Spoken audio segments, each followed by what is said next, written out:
Mercy, mercy, mercy.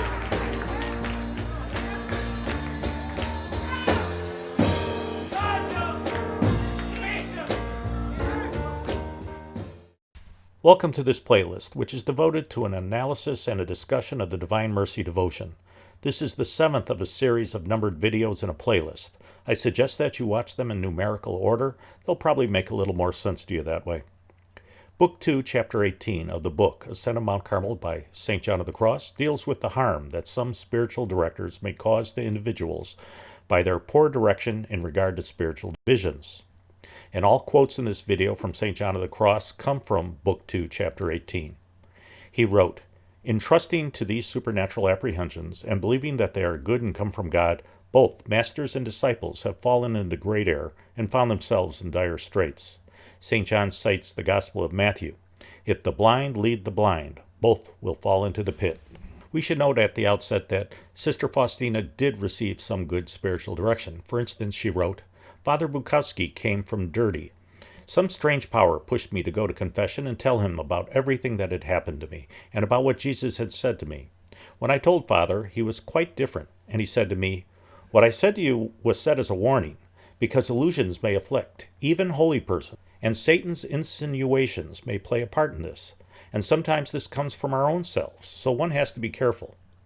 And this was textbook good advice. Unfortunately, Father Bukowski wasn't Sister Faustina's spiritual director. Her regular director was Father Sopocko, and Father Sopocko may have been a very good man, perhaps he is in heaven, but unfortunately he was an extremely poor spiritual director. There are some spiritual directors whose way and method with souls that experience these visions cause them to stray and edify them not in faith, but lead them to speak highly of those things. By doing this, they make themselves realize that they themselves set some value upon them or make great account of them, and consequently their disciples do the same. Thus, their souls have been set upon these apprehensions instead of being edified in faith, so that they may be empty and detached and freed from those things and can soar to the heights of dark faith. Did Father Sopocko in some subtle way lead Sister Faustina to maybe believe that he placed some value on her spiritual visions? Well, the answer would probably have to be yes, since he tried to make a holy card based upon them. Today I received a letter from Father Sopocko. I learned that he intends to publish a holy card of the Merciful Christ. He asked me to send him a certain prayer which he wants to put on the back, if he receives the Archbishop's approbation. St. John continues, "A person's esteem for their spiritual visions arises from the terms and language which the soul observes its master employ with respect to these apprehensions. Somehow it very easily develops a satisfaction and an esteem for them which is not in its own control, and which averts its eyes from the abyss of faith." But it was upon Father Sopocko's direction that Sister Faustina started keeping a diary. By asking her to do this, Father Sopocko implied that the visions had a certain importance and needed to be recorded. Father Sopocko himself wrote, "When I was in the Holy Land for a few weeks, she was persuaded by a supposed angel to burn the diary. As penance, I told her to reconstruct the part destroyed, but in the meantime new experiences came and she wrote down new and old things alternately." So not only was Father Sopocko the cause of Sister Faustina keeping a diary, but when she was persuaded by an angel to burn it, he gave her penance as if she had sinned in destroying it. So evidently the only vision that he decided that wasn't truly from God was just this particular one. The soul is so greatly occupied with these things of sense, it only has to observe in its confessor a certain esteem and appreciation for them.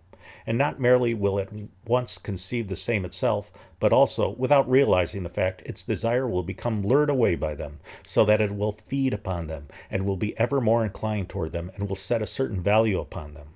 So did Father Sopocko in some subtle way lead Sister Faustina to sense a certain subtle esteem and appreciation of her spiritual visions? The answer would probably have to be yes, since he wrote a magazine article about them. Today, Mother Superior gave me an article about the Divine Mercy to read, and with it there was also a reproduction of the image that had been painted. The article appeared in the Vilnius Weekly and was sent to us in Krakow by Father Michael Sopocko, that zealous apostle of the Divine Mercy. St. John writes, "Hence arise many imperfections, at the very least, for the soul is no longer as humble as it was before, but thinks that this is all of some importance and productive of good, and it is itself esteemed by God, and that he is pleased and somewhat satisfied with it, which is totally contrary to humility. Did Father Sopocko's approach affect Sister Faustina? Well, she wrote that God told her, "For your sake I will withhold the hand which punishes. For your sake I bless the earth." The devil secretly sets about increasing this without a soul's even realizing it, and begins to suggest ideas to it about others as to whether they have these things or they don't have them, or they are this or they are that, which is contrary to holy simplicity and spiritual solitude. Did the devil suggest ideas about others to Sister Faustina, telling them that they were or were not something? She wrote, "During Holy Mass, I came to know that a certain priest does not affect much in souls because he thinks about himself and is so alone. God's grace takes flight. He relies on trifling external things which have no importance in the eyes of God, and being proud, he fritters away his time, wearing himself out to no purpose." So just how did she come to know this during Mass, just out of the blue, without any earthly evidence? Where did this information come from? And it couldn't have come from God, because God is not a gossip. Let us, however, leave this subject for now, until we come to treat of the vice of spiritual gluttony, and many things will be said concerning these subtle and delicate stains which adhere to the spirit when its director cannot guide them in detachment. So in subsequent chapters, St. John explains that the desire for more and more spiritual visions is just spiritual gluttony, which is harmful to the soul. Did Sister Faustina suffer from spiritual gluttony? Well, she wrote, "In one moment the presence of God left me, that great presence of God which is continuously within me in a distinctly felt way. At that moment, however, it completely left me. Darkness dominated my soul to such an extent that I did not know whether I was in the state of grace or not. Therefore, I didn't receive Holy Communion for 4 days." Now let us speak of the confessor, who, whether or not he's inclined toward these things, hasn't the prudence that he ought to have in disencumbering the soul of his disciple and detaching his desire from them, but begins to speak of them about these visions and devotes the greater part of his spiritual conversation to them. By paying no heed to these visions and refusing to receive them, all this is prevented, and the soul acts as he should. Instead of telling Sister Faustina that she should pay no heed to the visions, Father Sopocko instructed her to embrace them. "I went to see my confessor, Father Sopocko, and revealed the condition of my soul to him, especially the fact that I was avoiding interior conversations with God. I was told that I must not shrink from interior conversation with God, but I should listen intently to the words he speaks to me." St. John continues, "Such confessors, when they see that their penitents are receiving visions from God, beg them to say such and such things to them, with respect to themselves or to others, and the foolish souls do so, thinking that it's lawful to desire knowledge by these means. For they suppose that because God is pleased to reveal or say something by supernatural means, in his own way or for his own purpose, it is lawful for them to desire him to reveal it to them, and even to entreat him to do so. So, perhaps not surprisingly, Sister Faustina wrote, "My confessor, Father Sopocko, asked me if at that moment Jesus was there, and if I could see him. Yes, he is here, and I can see him. He then told me to ask Jesus about certain persons." Finally, St. John wrote, "If the spiritual father is inclined toward revelations, and they mean something to him, or satisfy or delight his soul, it is impossible but that he will impress that delight and that aim upon the spirit of his disciple, even without realizing it.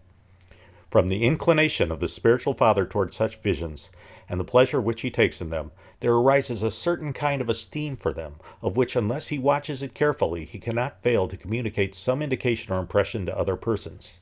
Now, it's extremely interesting that Sister Faustina recorded an almost identical observation about how spiritual directors have this effect on souls, yet her conclusion is 180 degrees opposite of St. John's. She wrote, "If the soul notices that the confessor neglects these little things, it likewise neglects them and ceases to give an account of them to the confessor. But," she wrote, "thus, instead of going forward, it gradually retreats backward and becomes aware of the situation only when it has already fallen into some serious trouble.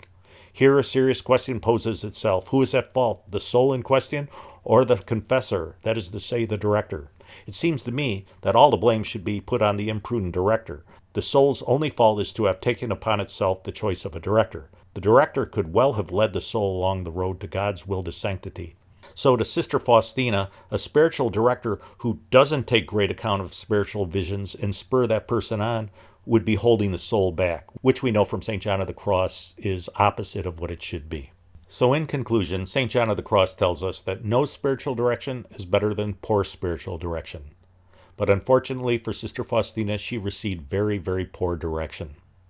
I hope that you enjoyed this installment. We'll be back again in about a week with another one. But in the meantime, please check out my Facebook page, which is linked down below. And please pray for the church.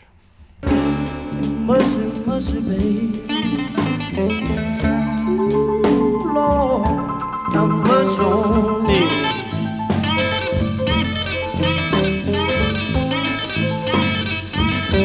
Well, if I done somebody wrong,